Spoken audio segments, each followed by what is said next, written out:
Hello বন্ধুরা, আসসালামু আলাইকুম। Welcome back to my YouTube channel. বন্ধুরা, অন্যান্য দিনের মতো আজকে অত্যন্ত গুরুত্বপূর্ণ একটা ভিডিও নিয়ে আমি আপনাদের সামনে হাজির হয়েছি। এই ভিডিওটা করতে অনেকে আমাকে রিকোয়েস্ট করেছেন, তাই আপনাদের রিকোয়েস্টের ভিডিওটা।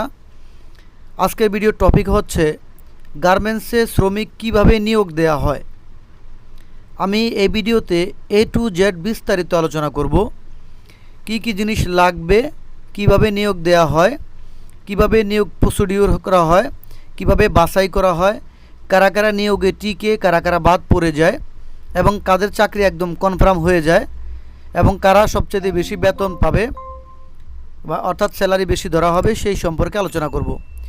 সুতরাং আপনি যদি একদম নতুন হয়ে থাকেন বা গার্মেন্টসের নিয়োগ সংক্রান্ত প্রসিডিউর সম্পর্কে আপনার যদি কোনো অভিজ্ঞতা বা ধারণা না থেকে থাকে, ভিডিওটা শেষ পর্যন্ত দেখবেন। ইনশাআল্লাহ আপনাদের কাজে লাগবে, চাকরি নিতে গেলে অনেক অনেক উপকার হবে আপনাদের। তাই ভিডিওটা শেষ পর্যন্ত দেখেন ধৈর্য সহকারে। ভিডিওতে একটি লাইক দেবেন, আর যারা চ্যানেলে নতুন অবশ্যই সাবস্ক্রাইব করবেন। আর যারা ফেসবুক থেকে দেখছেন বন্ধুরা, ভিডিওটা অবশ্যই সবাই শেয়ার করবেন। আর ইউটিউব থেকে যারা দেখছেন ভিডিওটা, সবাই আমার ফেসবুক পেজটা ফলো করে দেবেন। ইনশাআল্লাহ আমি ফেসবুক পেজে নিয়মিত ভিডিও ছাড়ি, ইউটিউবে একটু কম ছাড়ি, তাই নিয়মিত ভিডিও পেতে আমার ফেসবুক পেজটাকেও ফলো করে দেবেন। বন্ধুরা, প্রথমেই বলে রাখি, কারখানা যেখানে যেই গেটে শ্রমিক নিয়োগ দিবে বা যে অফিসে শ্রমিক নিয়োগ দিবে, আপনারা সকাল 7:30টার মধ্যেই গেটে উপস্থিত থাকবেন। একটা কথা আপনাদেরকে বলে রাখি, সাপোজ আপনাদের অফিসে একটা অফিসের লোক লাগবে 200 জন, কিন্তু সেই অফিসের গেটের লোক যায় কিন্তু 300, 400, 500 জন। সবার কিন্তু চাকরি হয় না, আবার অনেকের কিন্তু চাকরি হয়। এখানে একটা কথা বলে রাখা ভালো, যারা নতুন আছেন তাদেরকেও কিন্তু এখানে চাকরি দেওয়া হয়, তবে আপনাদেরকে অবশ্যই কিছু কৌশল জানতে হবে। তো সকাল 7:30টার মধ্যে উপস্থিত থাকবেন। তো যেই বিষয়গুলো আপনারা খেয়াল রাখবেন, ইতিপূর্বে যারা কাজ করেছেন তাদের তো অবশ্যই মনে থাকার কথা, আর যারা কাজ করেন নাই তাদেরকে আবার একটু বলে দিচ্ছি।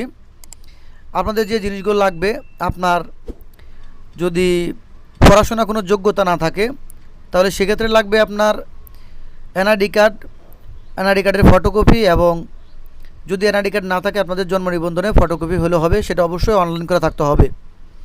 বা আপনার যদি অন্য কোনো অফিসে চাকরি করে থাকেন সেই অফিসের আইডি কার্ড থাকলে আরও ভালো হবে। আপনার 4 কপি ছবি লাগবে, আপনার নমিনি যে থাকবে তার ভোটার আইডি কার্ডের ফটোকপি লাগবে অথবা জন্ম নিবন্ধনের ফটোকপি লাগবে, চেয়ারম্যান সার্টিফিকেট লাগবে অথবা কাউন্সিলরের প্রত্যয়নপত্র লাগবে। মোটামুটি এই কয়েকটা কাগজপত্র হলে আপনার চাকরি হয়ে যাবে ইনশাল্লাহ। এটা হলো আপনাদের প্রসিডিওর কাজের, মানে চাকরি নিতে যে জিনিসগুলো লাগবে। তো যারা মনে করেন যে কোয়ালিটি বা মোটামুটি শিক্ষিত আছেন তাদের অবশ্যই ওই জিনিসগুলো তো লাগবে, সাথে সাথে আপনাদের যে পড়াশোনা করেছেন সেটা সার্টিফিকেটের ফটোকপি লাগবে। ঠিক আছে, এটা বেশি লাগবে সাধারণত যারা কোয়ালিটিতে চাকরি নেবেন তাদের।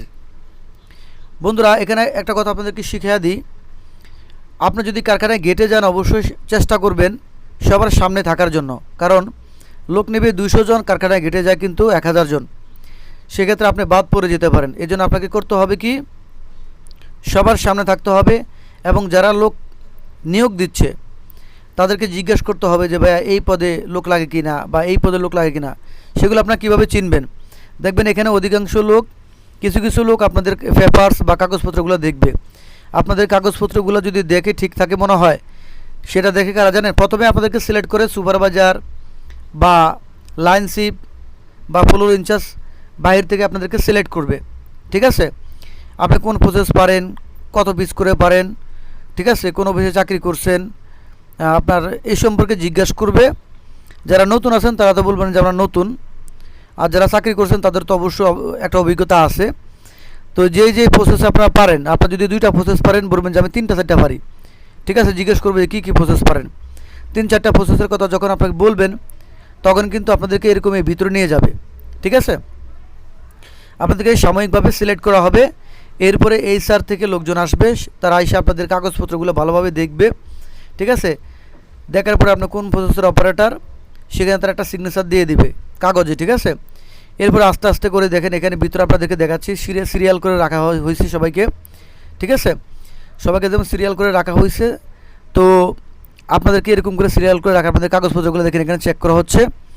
কাগজপত্র যাদের ওকে আছে তাদেরকে উপরে নিয়ে যাওয়া হবে।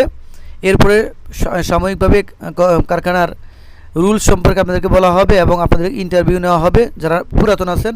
আর যারা নতুন আছেন তাদের তো আর কোনো ইন্টারভিউ নাই।